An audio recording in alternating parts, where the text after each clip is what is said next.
Hello mga katyan. Ito ay fats, actually fats. Unhealthy to pero masarap.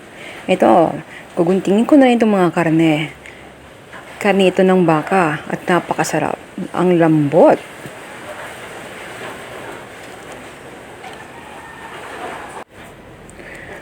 Ulam ko ito sa ngayong tanghali at ako'y gutom na talaga. Look oh, ang daming nilaga, di ba? Ang daming karne. Lagyan ko ng konting fats lang. Konti lang, paminsan-minsan lang naman to at sigurado itong nilaga ay sobrang sarap. Mas masarap to lalagyan rin ng langka. Ito. At tingnan nyo, ang laki ng kaldero.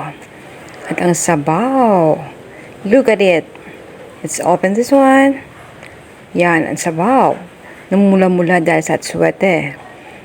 Ang nilaga rito ay medyo maasim kasi merong batuan. Kukulang dito ng sabaw, ilalagay sa bowl. Sobrang sarap nito at pinakuluan ito ng 5 oras. Okay na to. O diba, ang sarap ng nilagang baka. Lalagyan ko pa ng sili para mas lalong sumarap. So ano, mga katyan, kain tayo!